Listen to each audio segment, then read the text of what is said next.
Hello students, मैं हूं गौरव गोयल। तो आज बेसिकली हम लोग का जो टॉपिक है, जो कुछ एक्स्ट्रा टॉपिक बच गए थे हमारे, वो उसको हमें कंप्लीट करना है। तो आज हम पढ़ेंगे सबसे important topic that is notes. Notes basically होता क्या है? नोट्स बेसिकली होता क्या है? एटम के अंदर नोट्स वो कौन सा पॉइंट होता है, कौन सा रीजन होता है जिसको हम नोट्स बोलेंगे। नोट्स अब आप इस तरीके से समझो कि हमने आपको बताया था कि एटम हमारा होता है, ठीक है। अब कंटिन्यूअस इसमें इलेक्ट्रॉन की डेंसिटी नहीं मिलेगी आपको। इलेक्ट्रॉन्स मतलब आपको कंटिन्यूअस फॉर्म में नहीं मिलेंगे कहीं भी, आप अगर प्रिडिक्ट करो तो, ठीक है। इस तरीके से अगर आपको मिल रहे हैं तो यहां पर मतलब इलेक्ट्रॉन्स आपको हर जगह है। जिस तरीके से हमारा थॉमसन ने बताया था कि पॉजिटिव चार्ज यूनिफॉर्मली डिस्ट्रीब्यूटेड है, तो आप तो इस तरीके से यूनिफॉर्मली इलेक्ट्रॉन्स को डिस्ट्रीब्यूट कर दोगे, ऐसा बिल्कुल भी नहीं है। तो अब हमारा जो एटॉमिक मॉडल होता है वो हमने समझ लिया था कि कुछ हमारे पर्टिकुलर रीजन होते हैं। जैसे हमने नील्स बोर ने बताया था कि हमारी वो ऑर्बिटल्स या ऑर्बिट बोल देंगे कि जहां पर हमारा NH/2π = mvr आ रहा था। तो एंगुलर मोमेंटम के = इंटीग्रल मल्टीपल ऑफ h/2π ये आ रहा था। ये अगर चीज हमको मिल रही है, r अगर इतनी आ रही है, तो उस रीजन में उस पाथ को हमारा ये कोई पट्टी नहीं बनेगी एटम जैसे ट्रैक बनाओ वहीं पर इलेक्ट्रॉन घूमेंगे, ऐसा नहीं है। ये रीजन हो जाता है यहां पर इलेक्ट्रॉन डेंसिटी हमको मिल सकती है, मतलब इलेक्ट्रॉन हमको मिल सकते हैं, ये बोल सकते हो, ठीक है। अब जहां पर इलेक्ट्रॉन्स हमको नहीं मिलेंगे, जैसे ये हम जो बना रहे हैं, ये समझो यहां पर इसमें इलेक्ट्रॉन्स हमको मिल सकते हैं, ठीक है।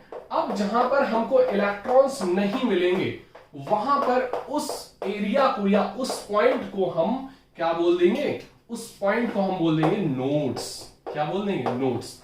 तो नोड्स की डेफिनेशन आप लिख सकते हो, द पॉइंट और area in an atom where electron density या probability of an electron is 0। वहां पर 0 होगी, वहां पर इलेक्ट्रॉन्स हम नहीं डिटेक्ट कर पाएंगे, ठीक है। तो उस एरिया, उस पॉइंट को हम क्या बोल देंगे? नोड्स। आप लिख सकते हो जैसे जैसे हम बोल रहे हैं। तो द पॉइंट और area in an atom where the probability of an electron is 0, जहां पर हमें इलेक्ट्रॉन की प्रोबेबिलिटी क्या हो? 0 मिले, उस पॉइंट और उस एरिया को हम क्या बोल देंगे? नोड्स। अब हम देखेंगे नोड्स हम कैसे निकालेंगे, कितने टाइप्स के नोड्स होते हैं, उसको हम कवर करेंगे बेसिकली, ठीक है। तो अब लिख सकते हो, ये डेफिनेशन आप लिख लो पहले, फिर हम बताते हैं। तो अब हमने डेफिनेशन जो हमने बताया था, द पॉइंट और area in an atom where probability of an electron, लिख सकते हो एन इलेक्ट्रॉन इज 0 और इलेक्ट्रॉन डेंसिटी इज 0, ठीक है। बेसिकली ये हमारे वो रीजन हम कह सकते हैं जहां पर इलेक्ट्रॉन डेंसिटी, इलेक्ट्रॉन की प्रोबेबिलिटी 0 होगी। अब ये कितने टाइप्स के होते हैं? 2 टाइप्स के होते हैं, radial and angular nodes. Radial nodes को हम कभी कभी हम स्फेरिकल नोड्स भी बोल देते हैं, ठीक है। देखो बेसिकली रेडियल नोड्स हमारे, समझ सकते हो उसको हम कैसे निकालेंगे। ये दोनों चीज पे डिपेंड करते हैं, स्फेरिकल नोड हमारे दोनों चीज पे डिपेंड करते हैं। कौन कौन से क्वांटम नंबर पे? n पे और l पे, मतलब हमारा प्रिंसिपल क्वांटम नंबर और एजीमुथल क्वांटम नंबर। तो मतलब ये इसका जो फॉर्मूला आएगा वो आएगा n - l - 1, n - l - 1, और इसका केवल l के बराबर जितने हमारा l होगा वो हमारा एंगुलर नोड बता देगा। अब देखो, अगर हमें टोटल नोड निकालना हो, टोटल नोड जब निकालेंगे तो दोनों नोड्स को हम क्या कर देंगे? प्लस कर देंगे। दोनों नोड्स प्लस कर दो, radial node plus angular node दोनों को जब प्लस कर देंगे तो बेसिकली हमारा क्या निकल आएगा? n - l - 1 और प्लस l, ठीक है। टोटल हमारा क्या हो गया? n - 1। तो टोटल जो नोड निकलेंगे वो n - 1 के बराबर में निकलेंगे। तो हमें अगर टोटल नोड की बात, क्वेश्चन में अगर टोटल नोड पूछे गए तो केवल आपको n की जरूरत है वहां पे। अगर स्फेरिकल रेडियल नोड पूछे गए तो वहां पर दोनों की जरूरत है, प्रिंसिपल क्वांटम नंबर और एजीमुथल क्वांटम नंबर। और केवल एंगुलर नोड अगर पूछे गए तो वहां पर केवल एजीमुथल क्वांटम नंबर की आपको जरूरत है। अब देखो यहां पर हम कुछ चीजें और देखेंगे, ये नोट कर सकते हो आप पॉज करके वीडियो को। अब देखो बेसिकली हम जो समझेंगे यहां पर कैसे हम प्रिडिक्ट करेंगे, कैसे निकालेंगे नोड्स, कौन से रीजन हो सकते हैं, वो लाइव हम कैसे देखेंगे। जैसे हम आपको बता दें जैसे हमारी p ऑर्बिटल होती है, ठीक है, तो p ऑर्बिटल हमारी कुछ इस तरीके से होती है, क्लियर, कुछ हमारी इस तरीके से होगी p ऑर्बिटल।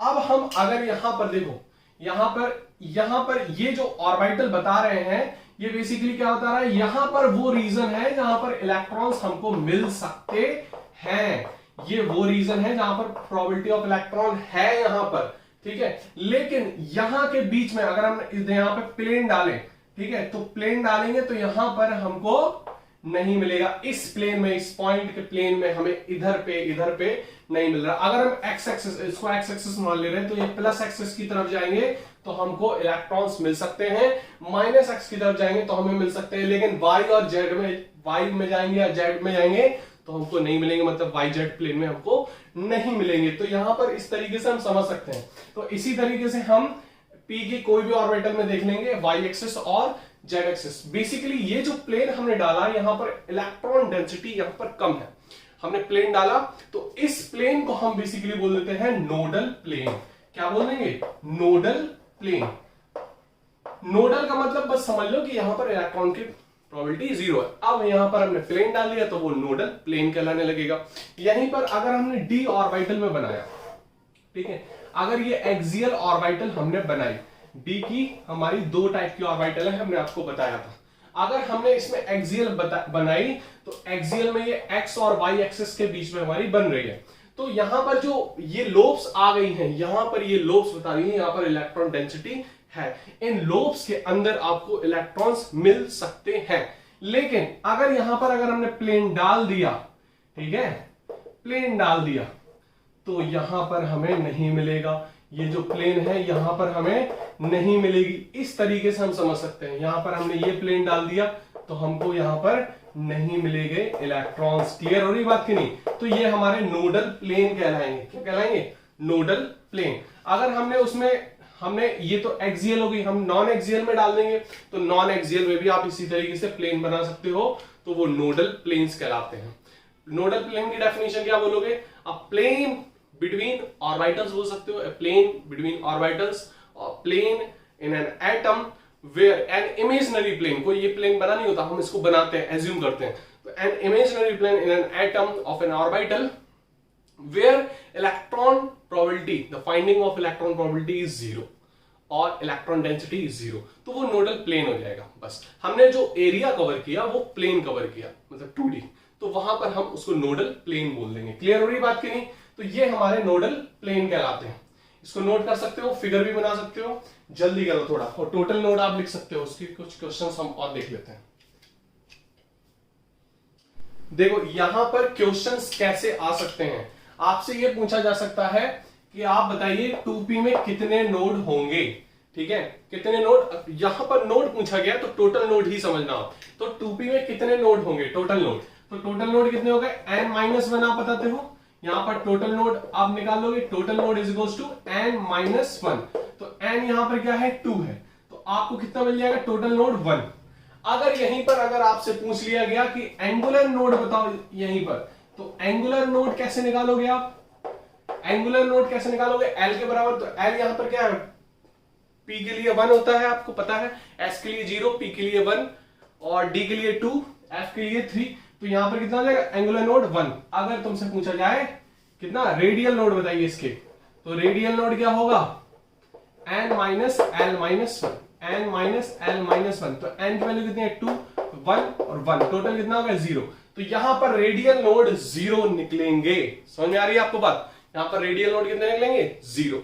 अब देखो एक चीज समझ सकते हैं यहां पर, अगर हमें रेडियल नोड दिखाने, तो देखो यहां पर हम फिगर आपको बता रहे हैं, जैसे आपसे पूछा जा सकता है कि 2s में कितने रेडियल नोड होंगे, तो 2s में हमारे कितने होंगे, 1 होगा, ठीक है। अब देखो आप इस तरीके से समझ सकते हो इसको कि ये हमारा पहली हमारी है, ठीक है, पहली शेल, ये हमारी दूसरी शेल, ये हमारी तीसरी शेल। क्लियर? इसको हटा दो, ठीक है।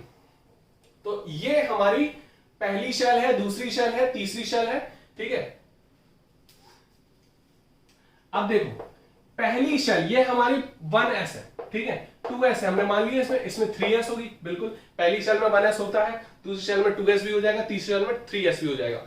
अब 1s और 2s के बीच में एक रीजन आ रहा है, यहां पर एक रीजन जो बनेगा स्फीयर वो एक बनेगा, तो स्फेरिकल नोड क्या होगा 1। अगर हम बात करें यहां पर तो दो स्फेरिकल नोड हो जाएंगे, एक तो इसके बीच में और एक इसके बीच में, तो दो स्फेरिकल नोड हमको मिल जाएंगे यहां पर। अगर 3s में पूछा तो दो स्फेरिकल नोड होंगे और 2s में पूछा तो 1 स्फेरिकल नोड होगा। तो इस तरीके से आप प्रिडिक्ट कर सकते हैं, ठीक है। हम आपको एक ऑर्बिटल डी की और रह गई थी, जो हमें डी की ऑर्बिटल उसका अलग फिगर है जिसका नाम है dz², इसको भी हम आपको बता चुके। ये दो ऑर्बिटल्स का कॉम्बिनेशन होती है, dx² माइनस y², तो अलग हो गया, ये एक्सियल है, दो एक्सियल ऑर्बिटल्स का ये कॉम्बिनेशन होती है। तो dy² माइनस z² और dz² माइनस x², ये दो ऑर्बिटल्स का कॉम्बिनेशन होती है। कौन कौन सी? dy² minus z² plus dz² minus x², दो ऑर्बिटल्स का ये कॉम्बिनेशन होती है। अब इसका जो फिगर बनता है, ये 8 लोब्स कॉम्बाइन होती हैं, तो जो फिगर बनेगा इसका वो कैसा बनेगा? ऐसा बनेगा, ठीक है, ऐसा बनेगा। समझ में आ रही बात की नहीं? तो जब ऐसा बनेगा, अब देखना यहां पर प्लेन नहीं बनेगा, यहां पर आपको नोडल प्लेन नहीं मिल सकता। देखो इसमें जो फिगर बनेगा वो इस तरीके से रहता है, ठीक है, dz² का। तो यहां पर आपको यहां प्लेन नहीं मिल सकता, क्योंकि यहां प्लेन में आपको मिल जाएगी, ये मिल जाएगी। देखो यहां पर आप करोगे तो प्लेन डालोगे तो यहां पर ये मिल रही है इलेक्ट्रॉन डेंसिटी, लेकिन यहां पर कोन मिल सकता है। क्या मिल सकता है? कोन, ऐसा, ठीक है, ये मिल जाएगा। तो यहां पर ये बन जाएगा क्या? नोडल कोन बोलते हैं इसको। क्या बोलते हैं?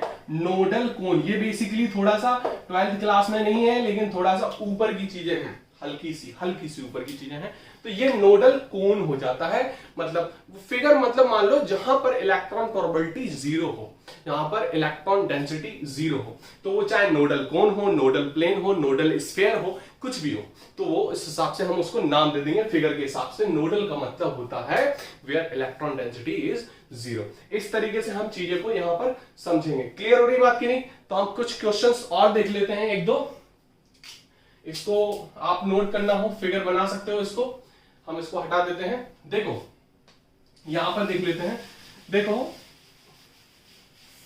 और क्वेश्चंस में हम कैसे निकालें, और क्वेश्चंस कैसे कैसे आ सकते हैं। आपसे रेडियल नोड में ऑप्शंस भी आ सकते हैं, ऑप्शंस बेसिस पे, तो एमसीक्यू फॉर्म में तो आप उस फॉर्म में भी बता सकते हो। जैसे हमने बोल दिया आपको, आप बताइए 5d7 में कितने नोड होंगे। अब ये आपको इससे कोई मतलब नहीं है, मतलब किससे है? आपको 5d से। इसमें रेडियल नोड निकालना है आपको, तो रेडियल नोड आप कैसे निकालोगे? इस पे n minus l minus 1, n minus l minus 1, तो कैसे कितना हो गया इसका n माइनस l माइनस 1 का?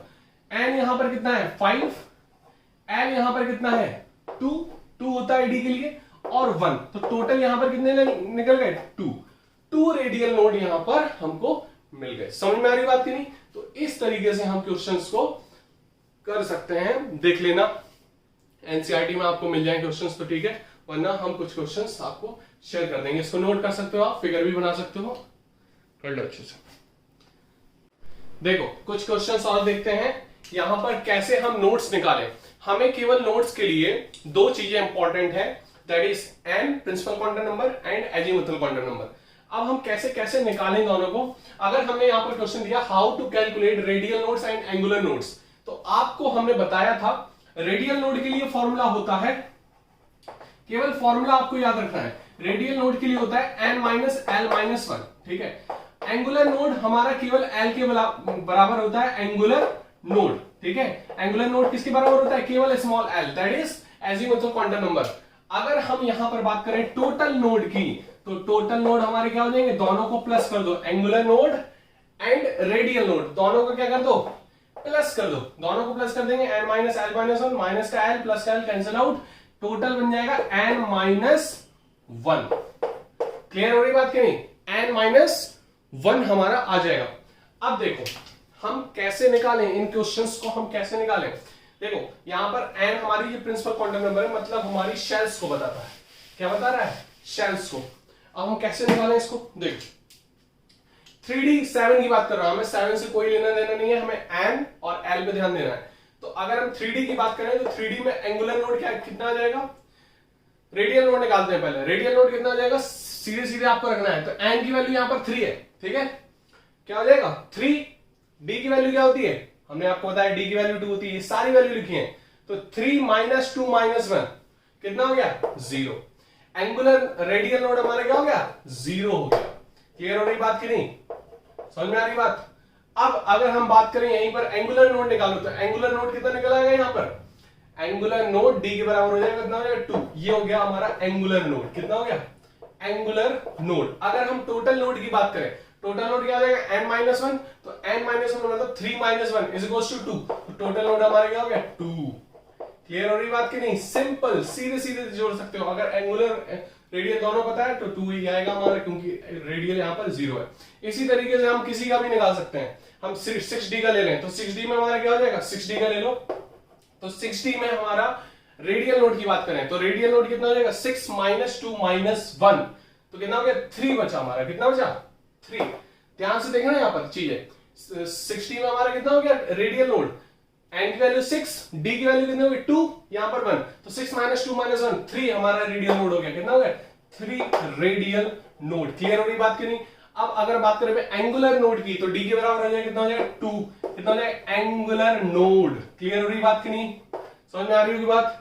अब अगर बात करें टोटल नोड की, तो 3 + 2 सीधे सीधे जोड़ दो, नहीं तो n-1 कर दो, तो 6 - 1 कितना हो गया 5, ये हो गया टोटल नोड। क्लियर हो रही बात की नहीं, समझ में आ गया हो गया बात, तो ये टोटल नोड हो गया। क्लियर, तो किसी का भी हम बहुत आसानी से निकाल सकते हैं। हम 7s को और देख लेते हैं इसमें से, बाकी तुम लोग करना। अब देखो 7s का कैसे निकाले हम, तो 7s का टोटल नोड कितना हो जाएगा 6, टोटल नोड कितना हो गया 6, n-1 होता है, तो टोटल नोड कितना हो गया 6। अब इसमें से एंगुलर कितने हैं और रेडियल कितने हैं। रेडियल की बात करें तो रेडियल में बात करें तो कितना हो जाएगा n-l-1, तो l यहां पर 0 है, तो n- अब जहां पर l 0 है वहां पर एंगुलर नोड होता ही नहीं है, मतलब s के लिए एंगुलर नोड 0 होता है, तो यहां पर एंगुलर नोड तो 0 हो गया। ये टोटल रेडियल नोड 6 होंगे, क्योंकि ये n-0 - 1 तो 6, ये टोटल जितने टोटल नोड हैं ये 6 आ रहे हैं, पूरी की पूरी क्या है रेडियल नोड है। यहां पर एंगुलर नोड 0 है, जब भी s आ जाए वहां पर एंगुलर नोड क्या होता है 0 होता है। क्लियर, तो अब समझ में आ गया होगा कि नोड कैसे निकाले। नोड के लिए आप लिख सकते हो, अब हम देखेंगे कुछ मैग्नेटिक प्रॉपर्टीज, इसको नोट कर लो। तो अब हम देखेंगे मैग्नेटिक प्रॉपर्टीज क्या है। देखो मैग्नेटिक प्रॉपर्टीज हमें फिजिक्स में भी पढ़नी होती हैं, मैग्नेटिक चैप्टर में, मैग्नेटिज्म में, तुम्हें 12th में बहुत अच्छे से समझ में आएगी मैग्नेटिक प्रॉपर्टी डिटेल में, लेकिन हम तुम्हें वो सारी चीज यहीं पर अभी समझा देंगे। 12th में तुम्हारा सॉलिड स्टेट में भी है मैग्नेटिक प्रॉपर्टीज के बारे में, तुम्हारा इसमें तो है ही भरपूर फिजिक्स में, मैग्नेटिक चैप्टर में। अब देखो, अब वो कौन कौन से सब्सटेंस होते हैं जिसमें हम बोल सकते हैं इस टाइप की प्रॉपर्टीज हैं या नहीं है, कैसे प्रेडिक्ट करें। देखो मैग्नेटिक जो नेचर है वो इलेक्ट्रॉन, कोई भी चार्ज पार्टिकल है, हम केमिस्ट्री की बात कर रहे हैं तो यहाँ पर इलेक्ट्रॉन्स आ जाएगा, प्रोटॉन्स आ जाएगा, तो प्रोटॉन्स तो हमारा स्टैटिक रहता है, न्यूक्लियस के अंदर न्यूट्रॉन 0 है, ठीक है, न्यूट्रल चार्ज पार्टिकल। तो अगर हम बात करें यहां पर कि कोई चार्ज पार्टिकल अगर मूव कर रहा है इन अ पर्टिकुलर डायरेक्शन, तो वहां पर परपेंडिकुलरली मैग्नेटिक फील्ड जनरेट हो जाती है अपने आप, तो मैग्नेटिक प्रॉपर्टी शो करने लगता है। तो यहां पर इलेक्ट्रॉन्स के रेवोल्यूशन से, रोटेशन से, दोनों हिसाब से, दोनों मोशन से मैग्नेटिक फील्ड्स निकलती हैं। जैसे हम बात करें यहां पर तुम्हारे जो अर्थ की मैग्नेटिक फील्ड है वो किस तरीके से आ जाती है, कोर के अंदर हमारे, या कोर बोल सकते हो, या ये मेंटल की हमारी 3 लेयर होती है बेसिकली, क्रस्ट, मेंटल, कोर। तो मेंटल की 2 लेयर होती हैं, अपर मेंटल, लोअर मेंटल। तो लोअर मेंटल में चार्ज पार्टिकल्स जो होते हैं उसके रोटेशंस की वजह से यहां मैग्नेटिक फील्ड्स जनरेट होती हैं, जो अर्थ की मैग्नेटिक फील्ड्स बनती हैं। को मतलब ये हमारा प्लाज्मा स्टेट हो जाता है basically. Plasma state 4th state होती है मैटर की, फिजिकल स्टेट। यहां पर हायर टेम्परेचर पर मैटर को अगर ले जाए तो वो आयोनाइज हो जाता है। तो वो अब आयोनाइज है, मतलब चार्ज पार्टिकल बन गए, अब वो रोटेट कर रहा है, खुद में रोटेट कर रहा है, तो वहां पर खुद की मैग्नेटिक फील्ड जनरेट हो गई। तो ऐसा मानना है कि वो मैग्नेटिक फील्ड्स हमारी अर्थ की मैग्नेटिक फील्ड्स को बनाता है। हमें यहां पर समझना है कि paramagnetic, diamagnetic, ferromagnetic, ferrimagnetic, anti ferromagnetic substance कौन से होते हैं और कैसे हम पता करेंगे इसमें कैसी कितनी पावर होती है, किसमें ज्यादा होती है, किसमें कम होती है।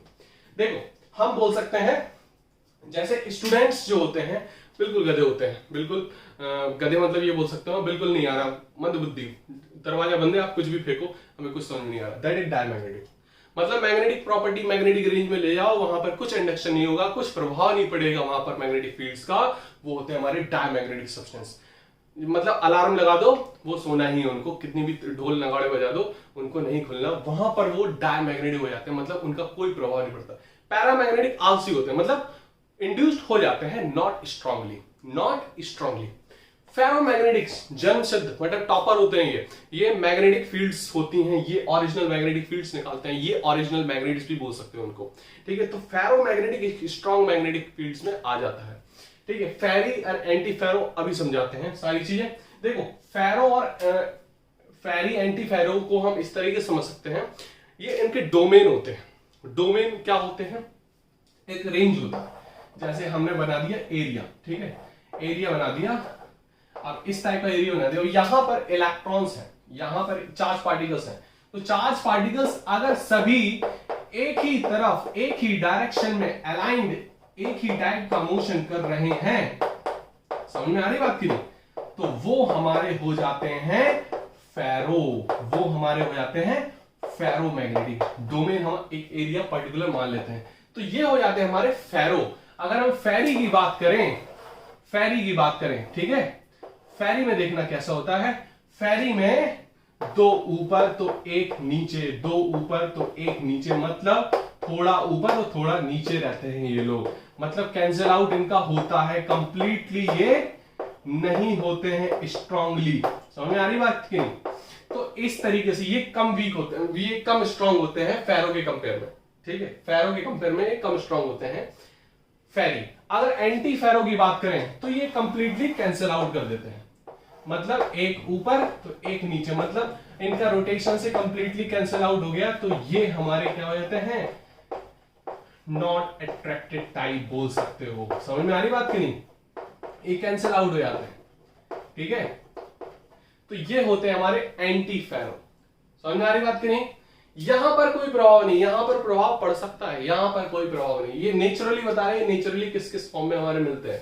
तो ये डोमेन के हिसाब से ये है सबसे स्ट्रॉन्गेस्ट हमारा फेरोमैग्नेटिक। ये हमारे दो टाइप के सब्सटेंस होते हैं जो मैग्नेटिक फील्ड्स में हमारे इंड्यूस्ड नहीं होते और ये इंड्यूस्ड हो जाते हैं। मतलब अगर दो मैग्नेटिक के बीच में पैरामैग्नेटिक सब्सटेंस रख दें तो ये कुछ दिन, जैसे हमने बोल दिया कि ये नॉर्थ फील्ड है, ये साउथ फील्ड है मैग्नेटिक फील्ड्स की, ठीक है, और ये हमारे इसके अंदर हमने लगा दिया, तो नॉर्थ से साउथ जगह जा रहे हैं, तो यहाँ पर एक दिशा में हमारे इलेक्ट्रॉन्स हो गए। अगर वापस इसको हटा दें कुछ समय बाद तो ये थोड़ा देर रहेंगे, लेकिन इसको हम हीट अप कर दें तो ये इसके इलेक्ट्रॉन्स का मूवमेंट फिर से बिगड़ जाएगा और ये डिसेबल हो जाएंगे, ये पैरामैग्नेटिक फिर उस टाइम नहीं रहेंगे, मतलब इंड्यूस्ड हो सकते हैं ये। समझ में आ रही बात नहीं कि ये हमारा प्रभाव पड़ सकता है। तो ये हमारे इस टाइप के हम कुछ डेफिनेशंस देख लेते हैं, इसको नोट कर लो, डिवाइड तो समझ में तो आ ही गया होगा तुमको, नोट कर लो। देखो पैरामैग्नेटिक की हम डेफिनेशन लिख सकते हैं। देखो हमने आपको बताया था पैरामैग्नेटिक वो सब्सटेंस होते हैं जो वीकली अट्रैक्टेड हो जाते हैं मैग्नेटिक फील्ड के प्रेजेंस में। अब देखो यहाँ पर substance which are weakly attracted by magnetic field are paramagnetic, this phenomena is known as paramagnetism.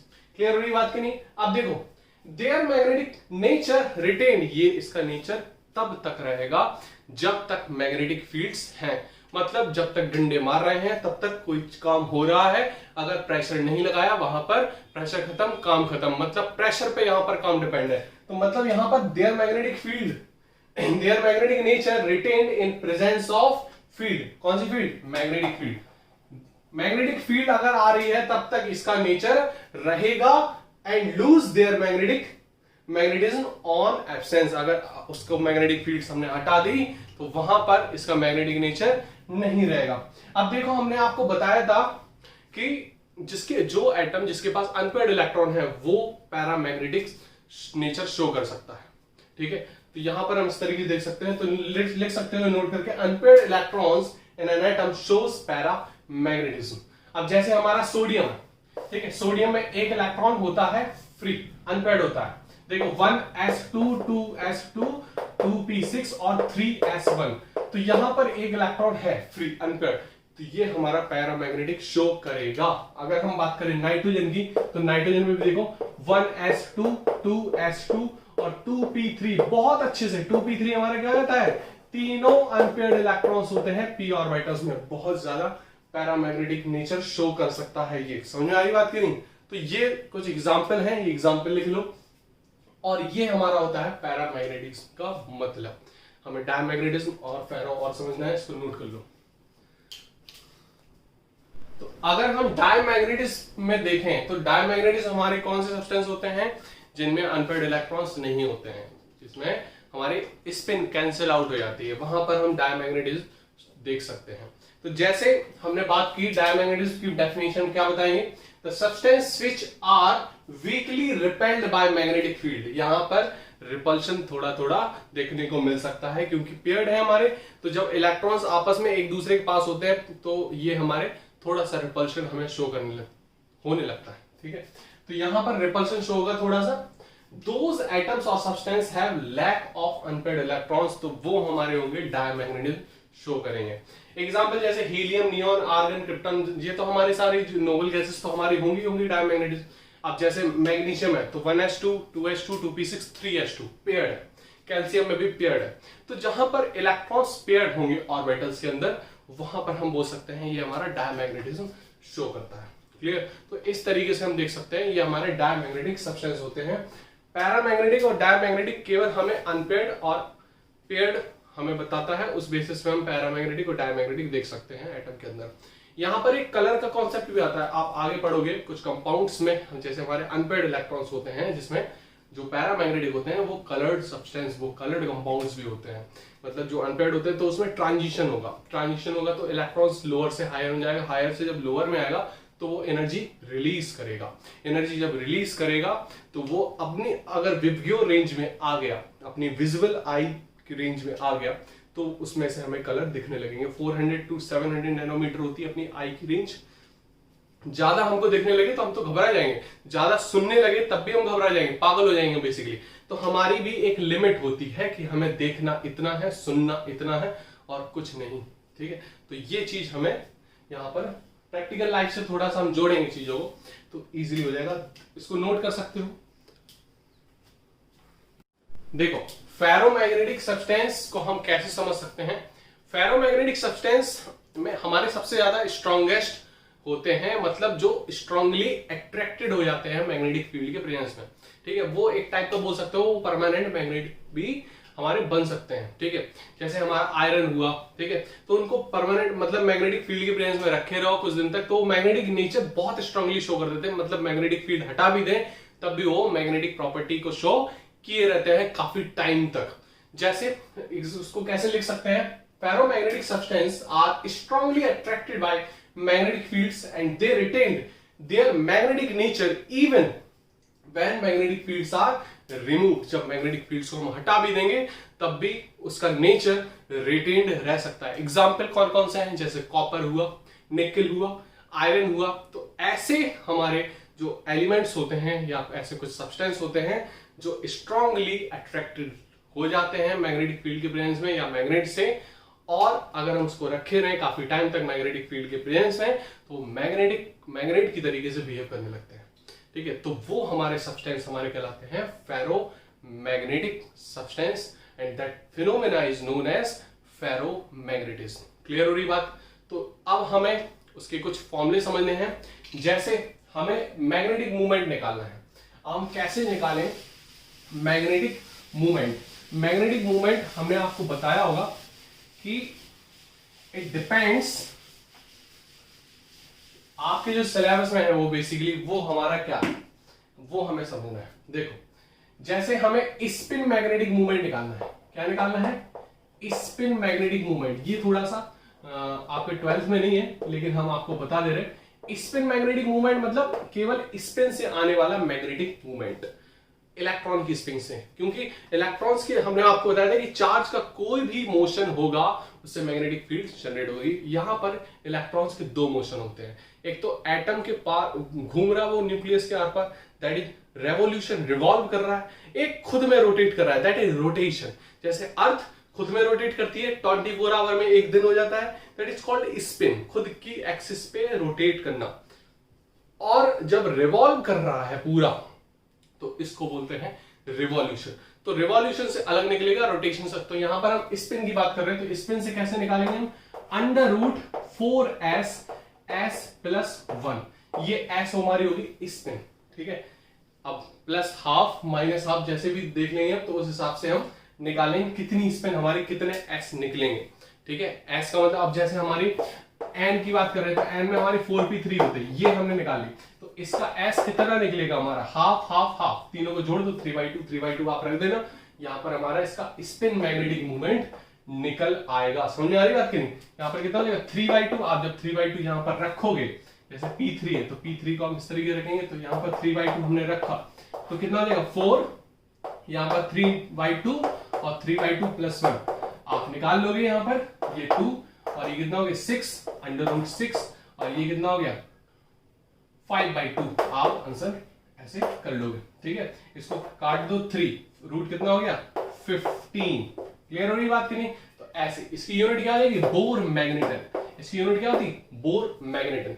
अब आपको पता है, जैसे हमने बताया था टोटल, तो टोटल भी हमारा n+1 से निकलता है, तो उसको भी हम देख सकते हैं। यहां पर स्पिन हो जाती है, वहां पर नंबर ऑफ इलेक्ट्रॉन्स की बात कर रहे हैं।